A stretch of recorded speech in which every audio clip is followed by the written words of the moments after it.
I'd like to make a few points about the readings that you had to do for Tuesday. The first point has to do with all of the primary sources and the pages in the textbook about the 12th century.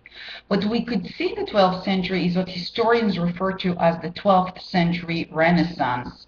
Renaissance in the sense of rebirth. Culture is being reborn, or there's a renewal of high culture in the 12th century. And so what is the rebirth? What is the Renaissance? Well, we see it in two main areas. First of all, the emergence of high institutions of learning, such as the universities. And then the second area is church architecture, specifically Gothic architecture. And one of the things that is most important in the emergence of the universities is the emergence of a new type of philosophy called scholasticism. And you had to read a little bit about it in your Hunt textbook. Now, when we look both at scholasticism and at Gothic architecture, what I would like for you to notice is this desire to find order in creation, to view creation not as merely depending on chance, not as something chaotic, just full of violence and wars and disease and hunger, but as something that its foundation is rational and order. Why? Because it is a manifestation of God's will. Because God created this world. God created culture. Therefore, there's this desire in the 12th century to find actual manifestations for God's desire, for God's rationality. And Gothic architecture and scholasticism are just two of the manifestations of this desire. Now, the second area that you had to read on was courtly love and vernacular culture. And you know what's interesting about it is that we see that the elite echelons of society are looking for a way to manifest their identity as a separate class.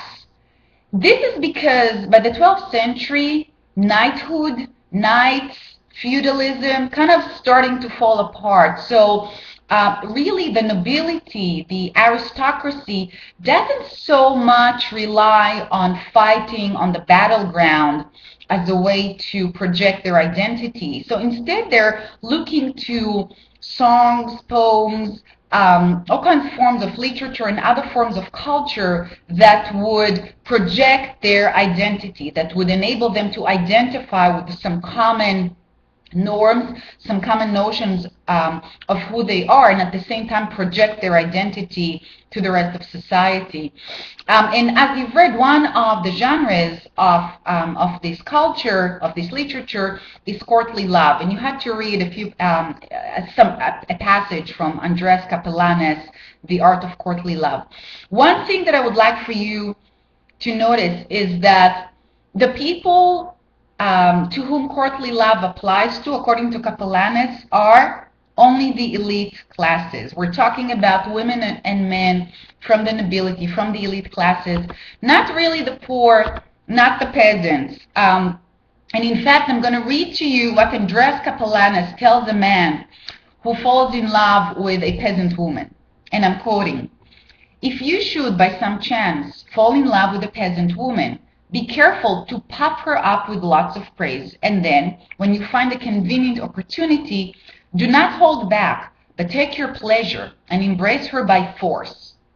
For you can hardly soften their outward inflexibility so far as they will grant you their embraces quietly or permit you to have the solaces you desire, unless you first use a little compulsion as a convenient cure for their shyness."